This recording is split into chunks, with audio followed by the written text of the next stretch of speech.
할렐루야. 여러분 그 그림 좋아하세요? 그림 좋아해요? 네. 저는 뭐 그림들 좋은 그림이 많은데 저는 렘브란트라는 화가를 작년에 네덜란드 가가지고 좀 박물관에서 보게 됐어요. 렘브란트 한번 들어보셨어요? 네, 들어보셨죠? 네덜란드 화가입니다. 네덜란드 화가인데 이 사람은 이제 돌아온 탕자라는 그림을 그렸거든요. 돌아온 탕자. 근데 하나님께서 아버지께서 이렇게 딱 무릎 꿇고 안기는 아들을 이렇게 제 손으로 이렇게 탁 하는데 손이 막 정말 이제 쭈글쭈글해지고 막 고생한 그 손으로 아들을 이렇게 딱 안는 이제 그런 그런 장면을 이제 그린 화가예요. 근데 이제 이 렘브란트는 네덜란드에서 가장 역사상 훌륭한 화가다. 이렇게 인정을 받는데요. 그래서 이제 여러분 그 빈센트 반 고흐라는 사람은 아세요? 들어보셨죠? 고흐 유명하잖아요. 그죠? 고흐 해바라기 그 그린 사람. 뭐 별것도 아닌데 이렇게 비싸. 그죠? 근데 이 고흐가 가장 존경하는 화가는 렘브란트다. 이렇게 이제 자기의 스승은 렘브란트밖에 없다. 그러니까는 사람들이 이제 네덜란드에서 가장 유명한 화가는 사실 고흐입니다. 이 고흐는 목사님이 되려고 하다가 이제 시험에서 낙방해가지고 이제 화가의 길을 간 사람인데 참 이제 이 사람이 가장 존경하는 화가로 렘브란트를 뽑았으니 뭐가 있겠죠, 그죠? 근데 이제 여러분 사실 뭐 그림 잘 그리는 사람들은 많아요, 그죠? 네. 그림 잘 그리는 사람 많아요, 진짜. 근데 좀 특별한 사람 이렇게 볼 수가 있어요.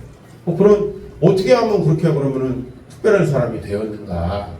어떻게 특별한 사람이 되었는가 하는 그 비결에 대해서 좀 오늘 이야기해 보려고 합니다. 우리 뭐 다 인생 열심히 살아오셨잖아요.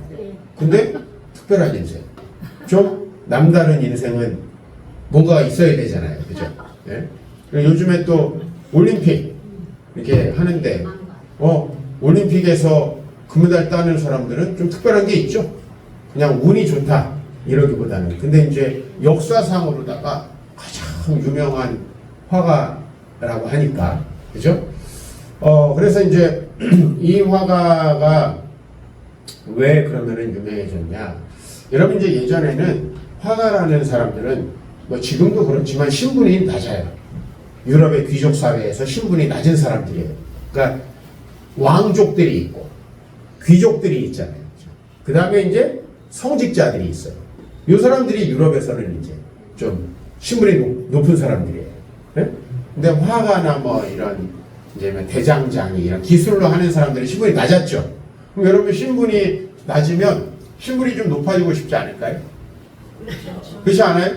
신분이 높아지고 싶고 옛날로 말하면 머슴들 양반 되고 싶지 않나? 그런 게 있잖아요, 그죠? 그리고 이제 지금도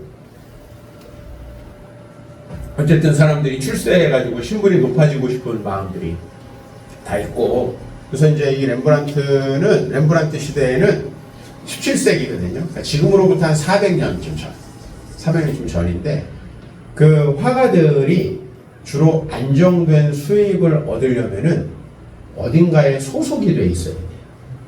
소속. 그래서 여러분 뭐 미켈란젤로의 천지창조 이런 그림 들어보셨죠, 그죠?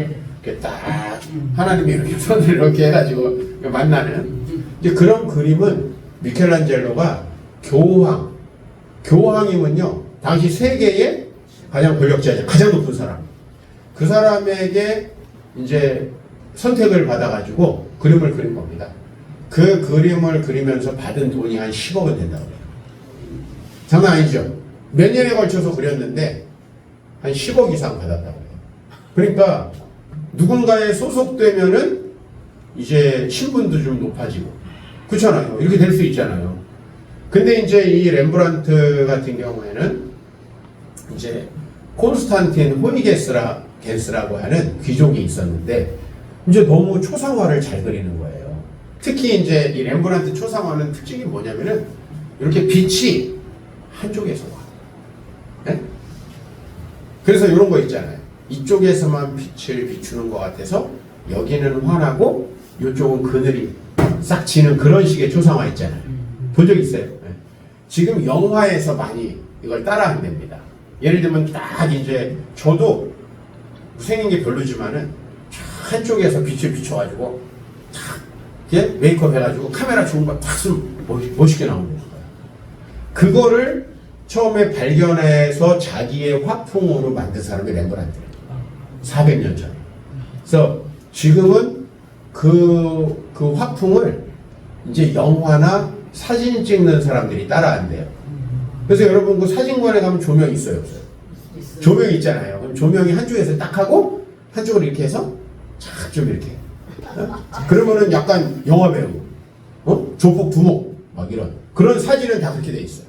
그래서 옛날에 혹시 우리 어르신들 친구라는 영화 아세요? 아세요?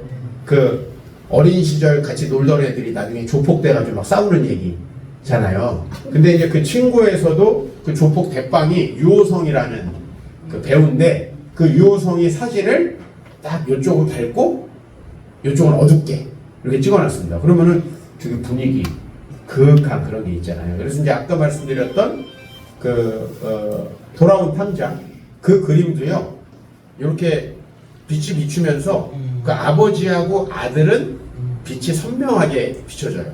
그다음에 그 뒤에 뭐 아들도 있고 다른 사람들 있죠. 가족들은 이렇게 그림자가 져가지고 희미하게 잘 안 보여. 똑같이 사람이 여기 있는데 똑같이 그리는 게 아니라 조명을 이쪽에서 비추는 식으로 해가지고 주인공들만 선명하게 보이고 나머지는 이렇게 흐릿하게 보이게 하면은 좀 드러나잖아요. 요즘에는 이제 카메라 기술들이 좋아져가지고 여러분들 가끔 보면은 딱 운동선수를 찍는데 관중들은 흐릿하게 보이고 그 운동선수만 뚜렷하게 보이는 이런 카메라 기법들이 있는데 어쨌든 렘브란트는 그런 독특한 그림을 그렸어요. 근데 렘브란트도 뭐 신분도 낮고 하니까 당연히 자기가 좀 안정된 수입을 받고 또 높은 사람이 되고 싶지 않았겠어요? 그죠? 그래서 이제 그 당시에 화가들이 출세하는 방법은 다 뭔지 아세요? 귀족들 집에 가서 초상화 화가가 되는 거예요. 초상화가. 음악하는 사람들은요. 내가 이렇게 악기를 연주해. 그러면 어디 가서 연주하는 게 제일 돈을 벌겠어요?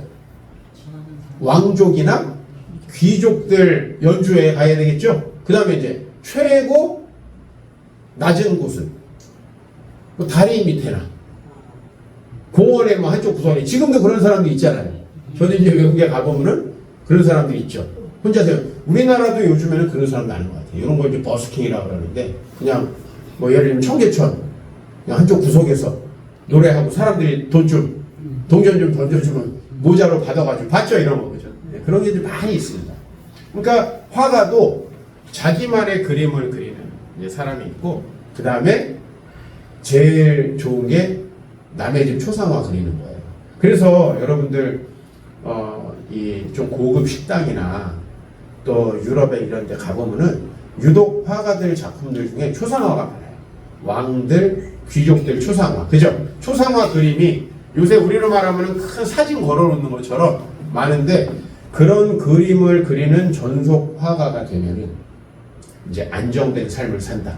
그래서 이제 이 콘스탄틴 호이겐스라는 귀족이 너무 마음에 드는 거예요, 렘브란트가. 너무 마음에 드는 거예요. 네? 특히 렘브란트가 자기 초상화를 많이 그렸어요. 자기 초상화. 그래서 그 자기 초상화를 그리는 걸 보고 다른 사람들이 이제 막 그리고 싶은 대로 그려야 되는데 내가 당신의 이제 고용되면은 당신이 그리라는 대로 그려야 되지 않느냐. 맞잖아요. 내가 돈을 주는데 내가 원하는 대로 그려야지. 나는 내가 원하는 대로 그림을 그리고 싶습니다. 그리고 제안을 거절했는데 그 뒤에 있는 말이 더 멋있어요. 그리고 나는 내가 그리고 싶은 대로 그려서 그 그림을 남들이 좋아하게 할 겁니다. 이렇게 되게 뭔가 자신 있으면서도 당당하면서도. 근데 렘브란트가 그렇게 하고 실패했으면 제가 이 얘기를 안 했겠죠. 근데 이제 정말 그 자기만의 이 렘브란트는 빛의 마술사라는 별명이 있거든요. 빛의 마술사. 그러니까 제가 아까 말씀드렸잖아요. 이렇게 조명을 딱 들어오는 어디선가 이렇게 한 줄기 빛이 들어오는 것 같이 해서 그림을 그리는 거예요. 똑같이 그림을 그리는 게 아니라. 그러니까 그냥 형광등 안에서 다 지금 밝게 보이거든요, 여러분들이. 그렇게 그리는 게 아니라. 이해가시죠? 그래서 이제 그 빛의 마술사라는 호칭을 얻었고, 나중에 후대의 화가들도 사실 그림 잘 그리는 화가들은 엄청나게 많습니다.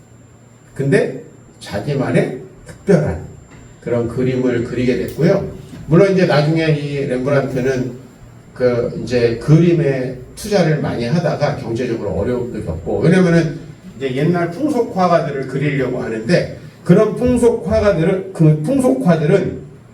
소품이 필요하대요. 소품. 그러니까 옛날 투구라든지 뭐 이런 거 있죠. 옛날 칼이라든지 이런 게 필요하니까 그런 소품들을 사는데 돈을 많이 쓰다가 경제적으로 어렵기도 했대요. 근데 어쨌든 그 인생이 딱 끝나고 보니까 렘브란트라는 사람은 정말 그 귀족의 밑에 들어가서 그림을 그리는 것보다 자기만의 그림의 완성도를 굉장히 높여가면서 이제 굉장히 특별한 그런 화가가 됐다. 오늘 뭐 그림을 한 두 점 보여줬으면 여러분들이 더 좋을 뻔했네요. 그죠?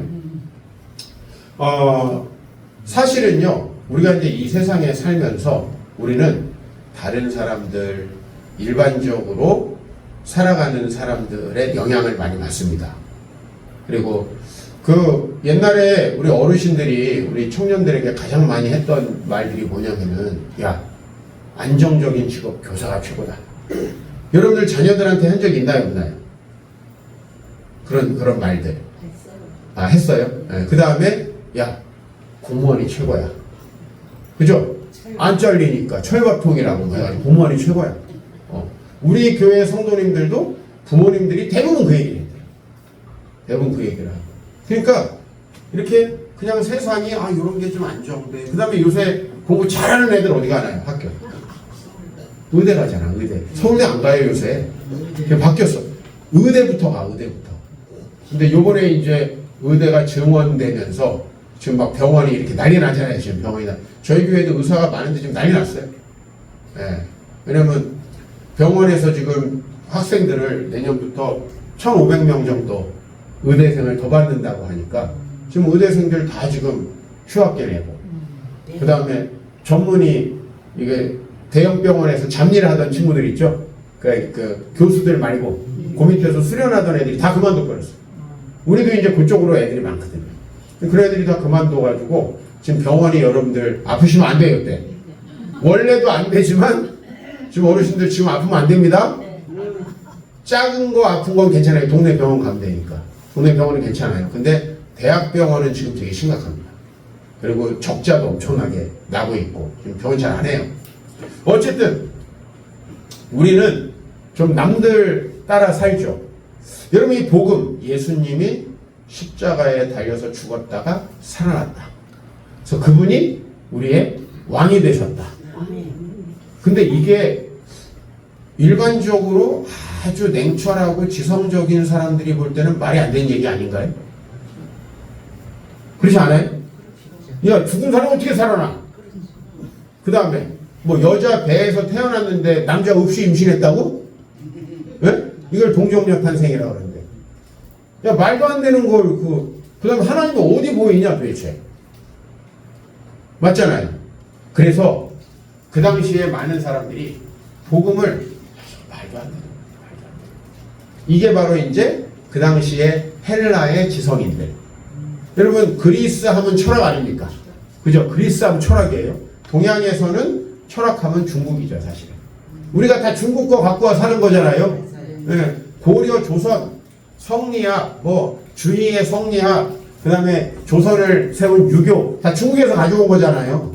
그러니까 이제 여기 이쪽 동양 쪽으로 하면은 중국의 철학이 많이 발달했고, 서양으로 하면은 소크라테스, 플라톤부터 시작해서 철학이죠. 근데 그 철학이 발달한 건 비슷합니다, 되게. 그게 언제냐면 예수님 오시기 한 500년쯤 전. 여기도 마찬가지예요, 중국. 중국도 춘추전국 시대에 철학이 발달했고, 저 유럽도 그리스가 번성하던 시기에 철학이 발달했습니다. 그러니까 이 철학이 이렇게 발달하고 융성하게 된 데에는 뭐가 있느냐? 바로 이제 사람들이 자기들의 지식으로 세상을 규명해 보려고 하는 거예요. 어떻게 하면 이 세상이 좋은 세상이 될까? 근데 그런 사람들이 볼 때는 뜬구름 잡는 소리 아니에요? 복음이? 그죠? 네, 뜬구름 잡는 소리예요.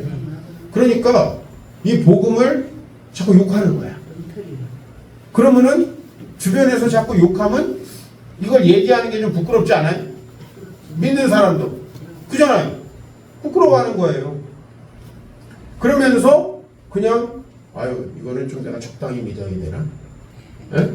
그리고 아유 사람들이 내가 예수 믿는다고 교회 다닌다 그러면은 이상한 예편대로 보니까는 그냥 안 다닌다고 해야 되나?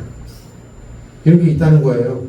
저도 사실은 대학교에 처음 들어갔을 때 그랬어요. 왜냐면 대학에 들어가니까 이제 안 믿는 애들이 훨씬 많아.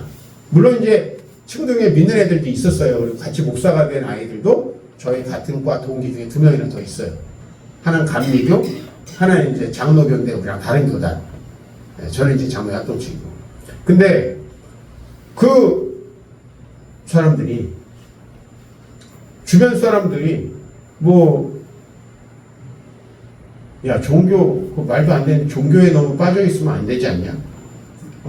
뭐 이런 얘기하고. 그러니까 복음을 얘기하기가 부끄럽고, 그렇죠? 그 다음에 또 내가 삶이 많이 변화되지도 않았는데 복음을 이야기하는 게 부끄럽고. 그리고 저도 교회 다닌다는 거 제가 이렇게 어렸을 때부터 신앙 안에서 자랐고 목회자의 비전을 가지고 있었다는 거 감추고 살았어요. 부끄러워하는 거죠. 부끄러워하는 거. 그러다 보니 내가 어떻게 살게 됐냐니까 세상 친구들과 비슷하게 이게 통하는 비슷하게. 그리고 세상 친구들과 비슷하게 살아가면은 교회 다닌다고 얘기하기가 더 껄끄러워지지. 맞잖아요. 그죠? 그래서 어쩌다가 이제 어떻게 교회 얘기가 나와가지고 교회 다닌다고 그러면은 깜짝 놀라고 친구들이. 야, 종필이는 교회 다니냐. 그 다음에 사실 나 아버지가 목사님이야. 그럼 더 깜짝 놀라. 점점 이렇게 되는 거예요. 그러니까 제 안에 당당함이 없었고, 그 다음에 어렸을 때부터 성경 말씀 배우고 성장했지만은 이제 진짜 복음이 나를 변화시키고 나를 놀랍게 다른 사람으로 만든다는 걸 아직 내가 확신하지 못했을 때 복음이 부끄러웠어요.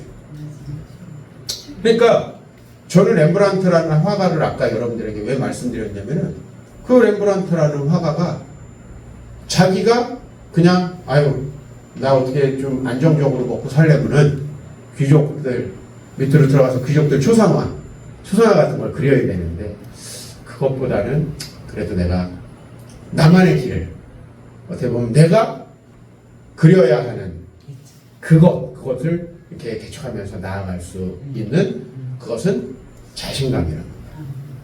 복음이라는 거는요 자신감이에요. 오늘 사도 바울이 로마라는 도시에다 편지를 보냅니다. 당시에 로마는 세계에서 가장 부자 동네예요. 그러니까 지금 뉴욕하고 딱 맞는 데예요. 지금 뉴욕같이 부자. 네? 근데 거기다가 뭐라고 얘기하면 나는 복음을 부끄러워하지 않는다. 복음이 자기 자신을 얼마나 변화시키고 위대하게 했는지를 아는 거예요. 그리고 그 복음을 뭐라고 얘기했냐면 제가 이 복음에 대해서 저희가 오늘 로마서 1장 16절을 읽었는데 앞에를 좀 읽어드릴게요. 1장 2절. 편지가 시작되는 지점이죠. 이 복음은 하나님이 선지자들을 통하여 그의 아들에 관하여 성경에 미리 약속하신 것이라. 그러니까 이 복음은 뭐냐면 그 선지자들의 말씀을 통해서 아들 예수 그리스도에 대해서 미리 말씀하신 것들이 이루어진 거다. 네? 라고 얘기하고 그 다음에 이제 3절에 그 아들에 관하여 말하면 육신으로는 다윗의 혈통에서 났고 맞죠? 육신으로는 다윗의 자손으로 태어났잖아요. 근데 성결의 영으로는 죽은 자들 가운데서 부활하사 능력으로 하나님의 아들로 선포되셨어요. 그러니까 육적으로는 다윗의 자손이지만은 영적으로는 하나님의 아들이시다. 네? 그게 이제 복음이라는 거예요. 네? 근데 이 복음이 이제 왜 사람들에게는 우스운 소리가 되냐라고 하면, 만약에 로마의 황제가 내가 왕이 됐다, 이제 너네들은 행복해진다라고 하면 사람들은 와 막, 네? 그죠? 뭐 대통령이 돼가지고 전 국민 100만 원씩 줄게, 와, 그죠? 100만 원씩 받으니까 좋으셨어요, 여러분들? 좋잖아요. 또 뭐 몇십만 원씩 준다는 얘기가 또 슬슬 나와요. 뭐 그게 진짜 좋은 건지는 모르겠습니다만은, 어쨌든 그러면 오는 게 있잖아요. 근데 우리 어르신들이 예수 믿으면서 그런 얘기 많이 듣지 않았어요? 예수 믿으면 밥이 나오냐 떡이 나오냐. 들어봤어요, 안 들어봤어요? 옛날에 이 얘기를 무지 많이 했어. 뭐 이렇게 맨날 떡 타령이고 밥 타령이지. 예수 믿으면 밥이 나오냐 떡이 나오냐. 밥 먹여주느냐. 네, 밥 먹여주느냐. 목사가 그렇게 좋냐. 이러면서 목사랑 살아라. 아니, 이렇게 남편들 중에 완악한 사람들은 이런 얘기 하시는 분들도 많이 있었죠. 아마 여기 계신 우리 어르신들도 예전부터 믿으셨다면 이런 얘기는 아마 주변 사람들한테 들어보셨을 거예요. 그리고 우리는 복음에 대해서 말하기가 어때요? 껄끄럽죠. 지금 저희 교회도 한 6년 동안 교회를 직접 나오시지는 못하고 주일날. 왜냐면 남편이 가만한 거예요. 요새도 그렇더라고요. 그래가지고 온라인 예배만 매일매일 전화기로 남편 출근하고 있어요. 왜냐면 저희 교회는 거의 매일 예배가 있어요. 매일 예배가 있으니까 그 예배를 유튜브로다가 남겨놓는단 말이에요. 그럼 이제 그 말씀을 찾아가서 듣고 해가지고 이분은 하나님을 체험했어. 신앙이 너무 좋아.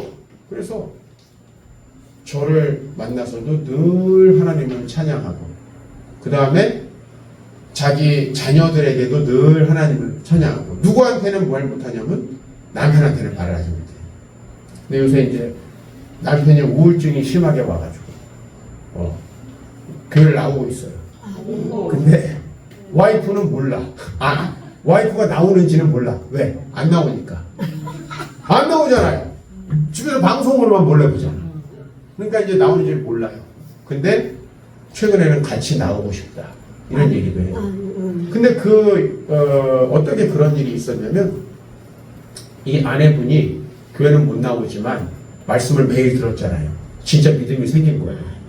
그리고 매일매일 이제 시간이 혹시 날 때는 교회에 낮에 잠깐 와가지고 항상 기도하고 성경 보고 가고 그렇게 했어요. 그러면서 이제 제가 목사, 집사님, 남편을 좀 품어주세요. 남편을, 근데 한 40년 살면서 맨날 폭언하고 폭행하고 교회 간다 그러면 성경 제 찢어버리고 이런 남편을 잘해주고 싶을까요? 어떠세요, 여러분들? 나는 우리 와이프한테 뭐 폭언, 폭행 그런 거 안 했는데도 우리 와이프가 맨날 말 좀 이쁘게 해라. 당신은 흑백히 살겠다. 맨날 이러는데. 근데 그분은 정말 폭행도 해가지고 경찰이 집에 오려고 있어요. 이게 오래된 일이 아니에요. 다 우리 교회에 와가지고 있었던 거예요. 근데 이분은 복음을 체험했습니다. 복음을 체험하니까 제가 남편을 품어주고 사랑해주세요 하는데 순종해요. 순종하니까 요새 남편이 이제 바뀌었어요. 옛날에는 계속 전화해서 감시했거든. 아내가 어디 갔나 감시하고. 근데 요새는 마음대로 가라. 옛날엔 돈도 감시했어. 어디다 쓰나. 요새는 돈도 감시 안 해. 그러니까 교회에다 몰래 헌금해. 요새는 돈을 감시 안 하니까. 그래서 이제 이 복음을 왜 바울은 부끄러워하지 않았나 하면은, 바울은 복음 때문에 자기가 진짜 좋은 게 있었던 거예요. 그러니까 복음에 대한 자신감이 있는 거예요. 내가 예수님을 잘 믿으면 분명히 하나님은 나를 도와주신다. 아멘. 이 믿음이 있는 거예요. 아멘. 그러니까 이게 자신감 아니에요? 예를 들면 누가 아니 불법으로 우리 돈 좀 벌자. 이득이 이만큼 생겨. 근데 이거 하나님 안 기뻐하시는 일이잖아요. 맞잖아요. 하나님 안 기뻐하시는. 네? 그래서 이렇게 돈이 이렇게 생기는데 하나님 안 기뻐한다. 그러면은 안 해라고 할 수 있는 거. 그죠? 예. 이게 이제 자신감이잖아요. 맞잖아요. 또 반대로 말하면 하나님 앞에 너 이런 거 헌신해라. 힘들고 어려울 것 같아. 못할 것 같아. 근데 하나님이 도와줄 것이다. 믿고 하는 거죠. 아브라함이 본토 친척 아비집을 떠난다는 건 진짜 힘든 일이거든요. 지금도 여러분 외국에 가서 살으라면은 마음이 어렵겠죠. 근데 4,000년 전에 외국에 가서 살으라? 이거는 죽으라는 얘기라고. 죽으라는 얘기라고. 근데 본토 친척 아비집을 떠났죠? 왜? 말씀을 의지하고. 그래서 가나안 땅으로 갔어요.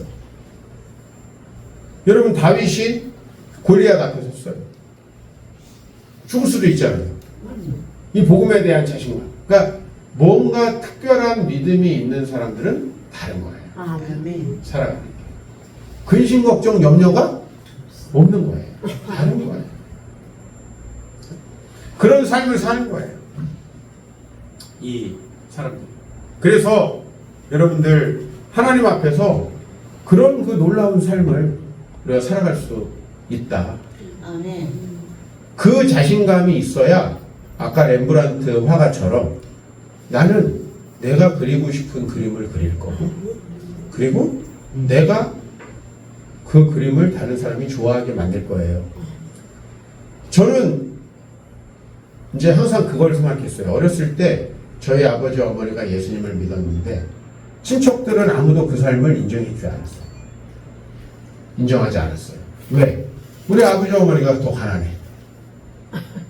세상적으로 볼 때는 어려워. 집도 없어. 그러니까 사람들이 볼 때 그렇게 생각하는 거예요. 사람들이 볼 때. 근데 하나님께서 우리 가정을 축복해 주시고 또 그게 꼭 물질적이 아니더라도 예수를 믿는 게 좋은 거구나. 네? 이런 거를 아마 지금은 좀 친척들이 느끼는 것 같아요. 왜? 우리 아버지가 3남매고 제가 첫째인데 그래도 우리는 다 가정을 잘 이뤘어요. 네? 가정을 다 잘 이뤘어. 이혼하지 않고 많은 자녀를 낳고 그러니까 우리 어머니 세대보다 우리 세대가 더 많은 집은 우리밖에 없는 것 같아요. 왜냐면 우리 어머니는 3남매가 9명을 낳았어요. 근데 우리 어머니 자녀는 3남매가 10명을 낳았어. 그러니까 더 많이 난 거잖아요. 저는 어머니 세대보다. 그러니까 어머니도 3남매고 그 세 분이 다 3남매를 낳았어요. 똑같이. 삼촌하고 이모하고 저희 엄마가. 다 9명씩. 9명이죠, 윗대가? 근데 우리 어머니의 자녀는 10명인 거지. 어머니의 손주는. 풍족하죠, 그죠? 그 다음에 가정이 다 예수 믿고 평안하고. 어쨌든 하나님 지켜주셔가지고 저를 목회하고. 또 우리 동생은 병원에서 환자들을 치료하고. 또 우리 막내는 또 남편 만나서 어쨌든 남편도 예수 같이 믿고 잘 우리 교회 다니니까 평안하잖아. 물론 뭐 인생이라는 게 아무 질고가 없으면 얼마나 좋아요. 때로는 질병도 있고 어려운 일도 있죠. 근데 적어도 우리 친척들보다는 하나님께서 평안한 가정을 이끌어 주셨고 그래서 저는 하나님의 뜻대로 살고 하나님의 뜻대로 사는 게 정말 좋은 것이라는 것을 증명할 수 있게 축복합니다. 그게 부끄러워하지 않는다는 거거든요. 이런 확신이 있어야죠. 내가 하나님을 믿고 사는 게 내가 하나님을 안 믿고 사는 것보다 훨씬 좋다. 한 가지 제가 부탁드리고 싶은 게 있어요. 여러분은 하나님을 믿으면서 여러분보다 좀 더 좋은 조건을 가지고 있는 다른 사람을 부러워하면 안 됩니다. 아멘. 예를 들면은 예수는 안 믿지만 조상들이 정말 열심히 피땀 흘려 일해가지고 재산을 남겨준 사람도 있겠죠. 맞아. 맞잖아요. 예. 그리고 우리 부모님은 불성실하게 살아가지고 재산이 하나도 없을 수도 있죠. 우리 교회도 보면은 할아버지한테 재산 받아가지고 부모님이 싹 날려먹은 사람이 많아요. 네? 그러면 왜 저는 하나님을 믿는데 돈이 없습니까? 왜 없는 거예요? 아버지가 말아먹어서 없는 거잖아. 맞아요, 안 맞아요? 그죠? 그리고 예수는 안 믿었어도 성실하게, 검소하게, 정말 술로 도박으로 탕진하지 않고 살았던 사람은 물질이 있죠. 그죠? 정직하고 성실하게 살아가는 사람, 물론 정직하고 성실하게 살아도 물질을 하나님께서 주시지 않는 경우도 있고, 우리 목사님들 너무 정직하고 성실하게 살지만 가난한 분들도 계셔요. 그러나 제가 말씀드리는 거는 이 사람은 돈이 많은데 난 왜 없어요? 저 사람은 예수 안 믿는데 막 천하절색이고 난 왜 이렇게 박색입니까? 그렇게 여러분이 비교하면 안 된다는 거예요. 왜냐하면 여러분이 비교해야 되는 건 뭐냐? 내가 하나님을 안 믿고 살았을 때와 지금 내가 하나님 믿잖아요. 그죠? 그 삶이 얼마나 달라졌는가를 보시면 돼요. 네?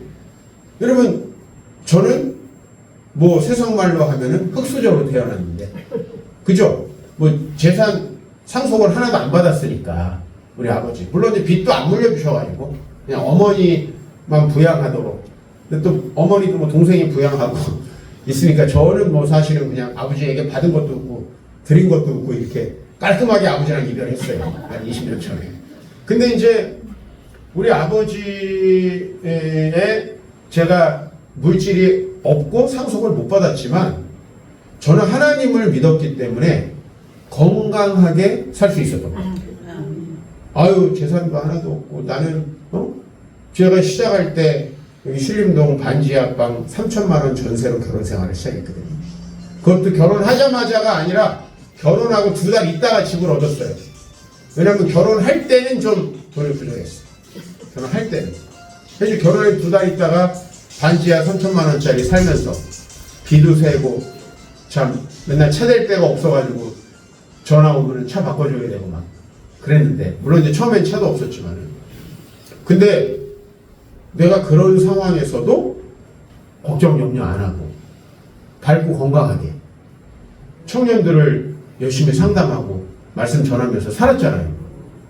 저는 제가 예수님 안 믿었으면은 돈 욕심, 물질에 대한 많았을 거예요. 근데 여러분, 돈 욕심을 부리면 돈을 많이 법니까? 아니잖아요. 내 주위에도 보니까 돈을 많이 벌려고 무리를 하다가 다 돈을 잃어버리더라고요. 내가 우리 교회 청년들한테 너 코인 해봤냐? 했어요. 땄냐? 난 한 번도 땄대리를 못 봤어. 너 주식 해봤냐? 주식 왜 하겠어요? 달라고 하죠. 주식을 그래도 기업에 투자해가지고 기업이 성장하는 걸 돕고 싶습니다. 이렇게 주식하는 사람 있어요? 그런 사람 없죠. 어떻게 하면 대박이 나볼까? 주식 안 했어. 저는 뭐 주식을 하지 말라는 얘기를 들은 거 아니에요. 저는 개인적으로 안 하지만 또 누군가는 주식도 해야죠. 투자도 해야 되고, 또 여러분들이 내는 국민연금, 기금 이런 거 다 주식 투자로 돼요, 사실은. 근데 저는 욕심을 말하는 거예요. 근데 저는 그런 물질을 빨리 모아가지고 뭘 해야 되겠다는 욕심이 없어서 더 풍요롭게 된 것 같아요. 왜? 무리하게 하지 않으니까. 무리하게 막 뭔가 돈을 벌려고 막 하지 않으니까 날릴 일도 없어. 맞잖아요. 날릴 일이 없는 거예요, 저는 복음을 믿고 살아간 게 복음을 안 믿는 것보다 훨씬 좋다. 또 제가 복음 안에서 충만하기 전에는 정말 그 마음에 비교하는 마음이 많았어요. 특히 대학을 딱 들어가니까 여기 강남에 잘 사는 집 아이들이 많은 거예요. 강남에 잘 사는 집 아이들이 때깔이 다르잖아. 그렇지.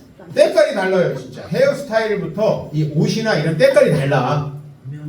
네, 좀 당시에 이제 좋은 옷들 막 몇십만 원 되는 옷들 입고, 네?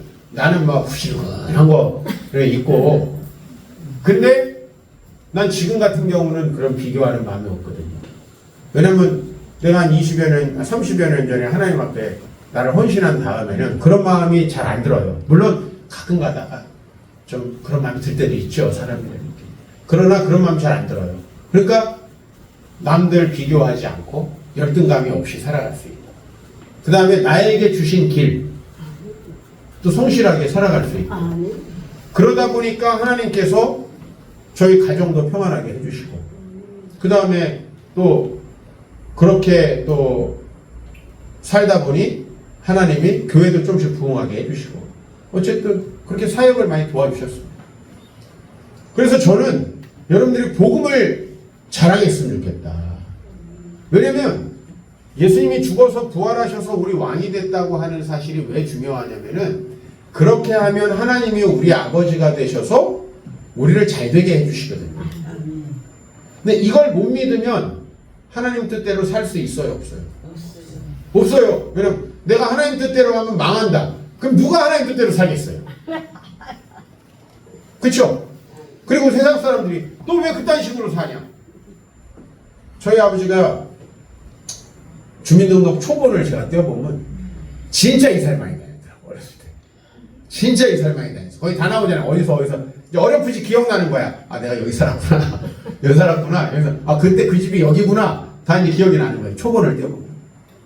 근데 이제 그 저희 아버지가 사골세 살면서 기도원에서 어떤 분이 그 간질 발작으로 죽어가지고 그거에 대해서 우리 아버지가 죽였다고 고소를 해가지고 억울하게 또 아무 죄도 없는데 구속 수감돼가지고 4달 동안 감옥 생활한 적이 있어요. 네? 4달 동안. 물론 이제 무죄로 풀려났는데, 무죄로 풀려났다고 뭐 4달 감옥 산 거 돈 주는 건 아닌 것 같아. 그죠? 구속 수감했다가 어휴 보니까 잘못 구속했네. 돈 주고 이런 거 아닌 것 같아요. 그래서 그냥 4달 동안 감옥 생활하면서 그 월세 보증금까지 다 까먹은 거예요. 네? 그때가 있었어요. 그때 저희 아버지가 우리 집에서 돈이 제일 많았던 큰아버지. 우리 큰아버지는 하여튼 공무원 하시면서 비리를 많이 저질러가지고 돈이 많았대요. 네.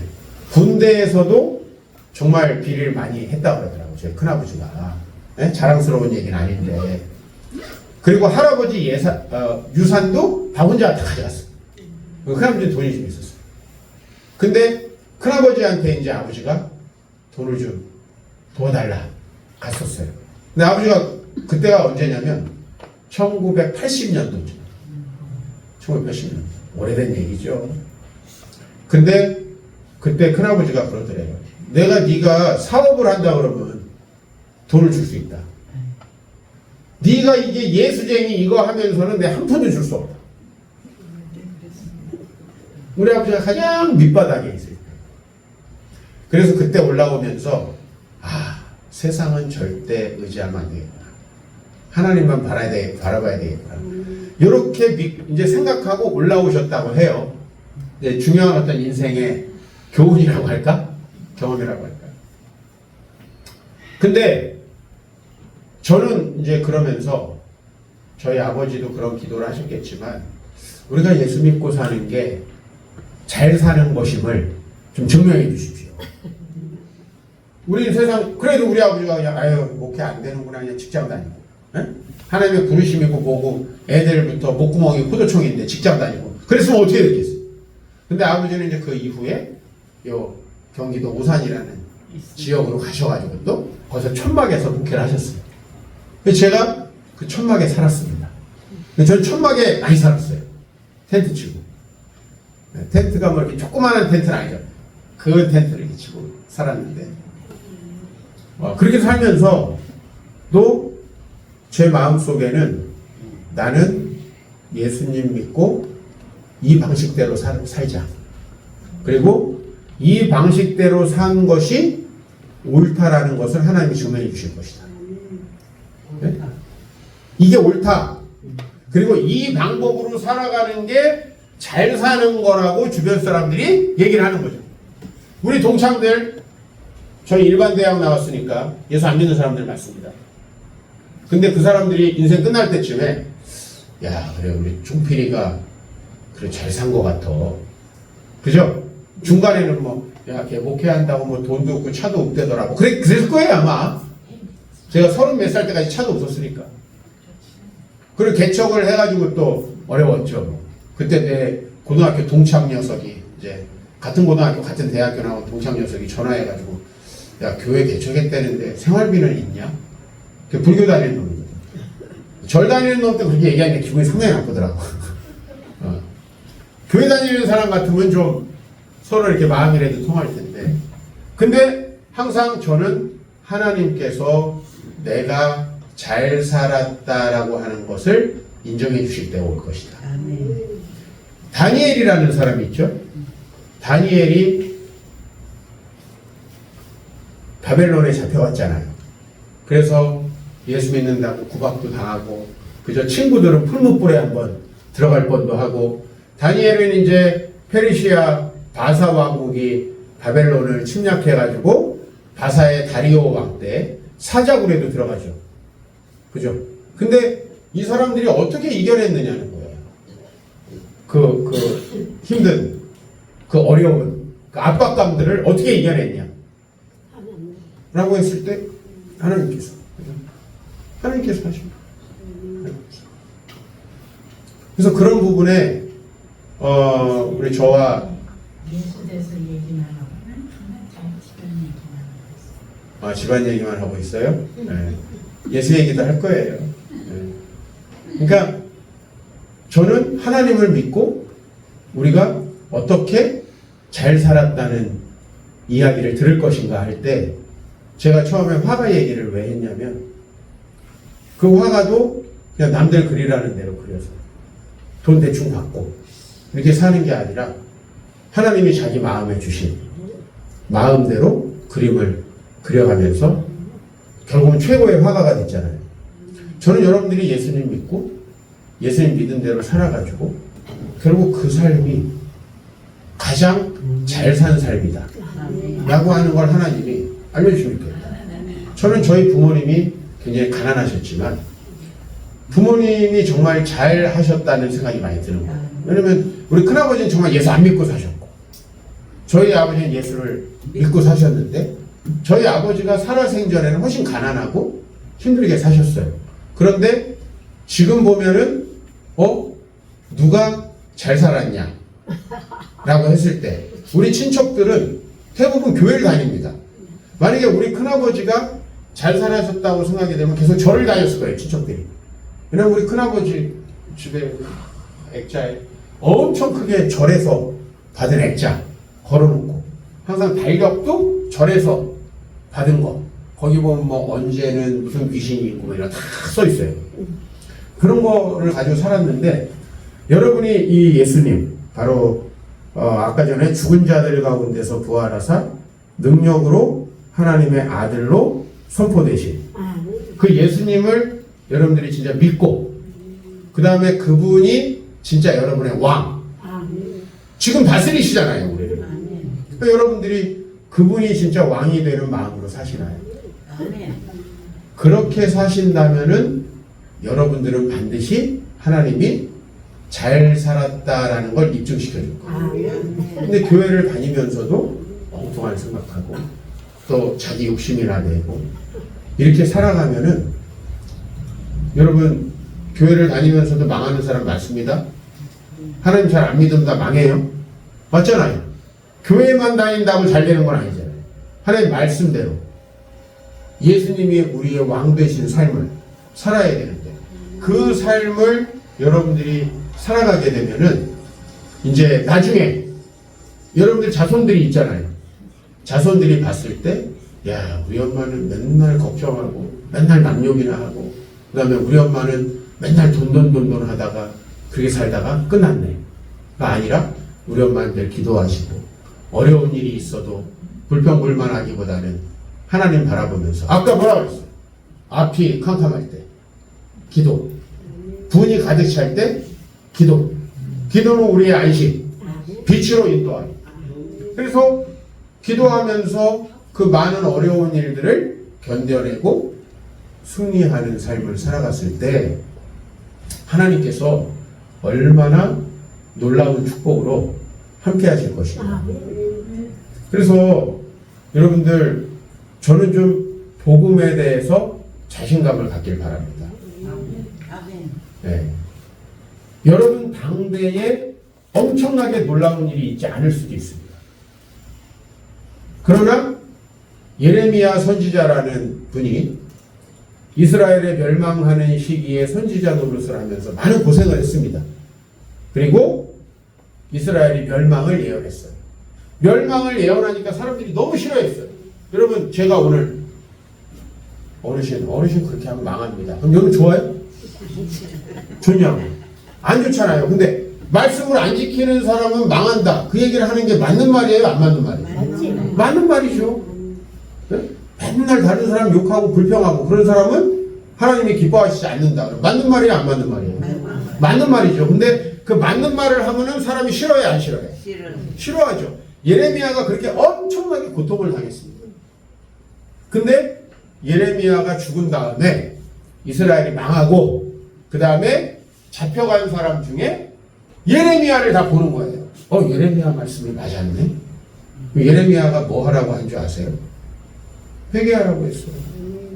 그러니까 그 중에서 하나님을 믿고 회개한 사람들, 그 중에 한 명이 누군지 아세요? 다니엘이에요. 다니엘. 그래서 다니엘이라는 책이 있죠? 네, 다니엘이라는 책의 9장에 보면은 이제 예레미야의 말씀을 읽고, 그렇구나. 우리나라는 하나님께 불순종해서 망한 거구나. 근데 여러분, 하나님께 불순종해서 망했으면은 하나님께 순종하면 어떻게 돼요? 회복되죠. 정답이에요. 하나님께 불순종해서 망한 사람은 하나님께 돌아오면 회복되는 거예요. 다니엘이 그걸 깨달은 거예요. 그러니까 우리나라는 계속 멸망한 상태로 있지 않을 것이다.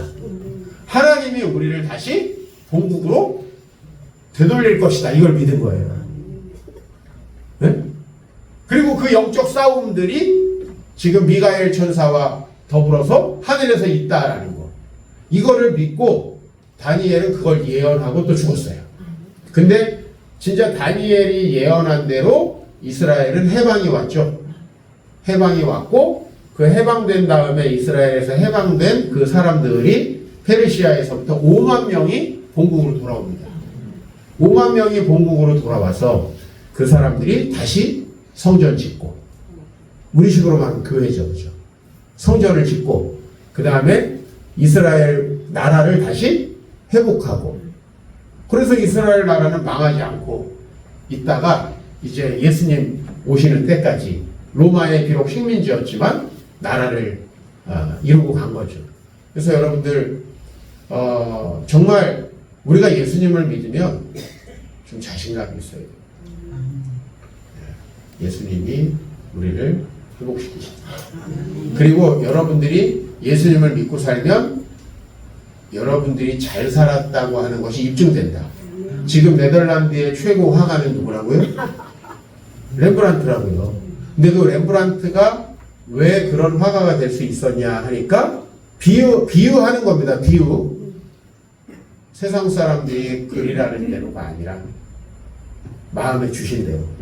그렇다면 우리에게 비유하자면은 우리가 세상 사람처럼 살으라는 게 아니라 복음이 말씀하는 대로, 복음이 이야기하는 대로 사는 거예요. 그럼 그 복음이 이야기하는 대로 우리가 살아가면서 여러분들이 그 복음으로 정말 순종했을 때에는 세상 사람들처럼 살지 않고 그렇게 복음을 위해서 또 나누면서, 그죠? 그 다음에 근심 걱정하지 않고 하나님의 나라를 위해서 교회에서 헌신하면서 이렇게 살아가는 게 네 자손들도 내가 축복한다. 저는 그런 얘기 많이 들어요. 네 아버지가 기도했기 때문에 너가 잘 됐다. 우리 아버지가 자식들을 위해서 할 수 있는 게 없었잖아요. 근데 저는 요새 무슨 생각이 드냐면 우리 주변의 어르신들은 그래요. 너는 용돈도 하나도 못 받고 학비도 못 받고 다녀서 힘들지 않았냐? 근데 제가 이제 아버지가 된 입장에서 보니까 못 주는 게 더 힘들 것 같아요. 맞아. 못 주는 게. 우리 아버지가 훨씬 힘드셨을 것 같아요. 우리 아버지 속 편하게 아유, 자식들이 알아서 하겠지 이렇게 하셨을까요? 힘드셨겠죠. 그러나 주의 길을 가다 보니까 못 주셨어요. 그러나 하나님이 직접 주셨어요. 그러니까 저희 지금 집안에서는 어쨌든 저희 아버지 자식들이 제일 잘 됐다고 다 이야기를 듣고 그 다음에 지금은 야 그래도 그때부터 예수 믿는 게 잘 됐구나. 그래서 그렇게 부적 많이 붙여놓던 우리 이모네 집안 쌍예수 있습니다. 그렇게 돈 가지고 큰아버지랑 싸우시던 우리 작은 큰아버지 그 밑에 그리고 우리 작은 아버지들 두 분 가정은 다 예수 믿습니다. 큰아버지네 가정만 안 믿어요. 그 제사를 모시는 집은 다르더만 그 집 한 집만 안 믿고 다 예수 믿어요. 왜냐면 본인들이 보니까 그래도 예수 믿는 게 답이다. 이걸 입증시켜 주셨잖아요. 저는 작은 그런 바울로서 정말 바울이 복음을 부끄러워하지 않잖아요. 그리고 결국은 바울이 최고 잘 살았다. 그가 최고의 믿음을 갖고 있었다고 지금은 입증이 됐잖아요. 그렇기 때문에 여러분들 정말 예수님 믿는 것이 가장 좋은 길이다. 네. 믿고 자신감 있게 복음을 부끄러워하지 않고 사시길 축복합니다. 하나님 감사합니다.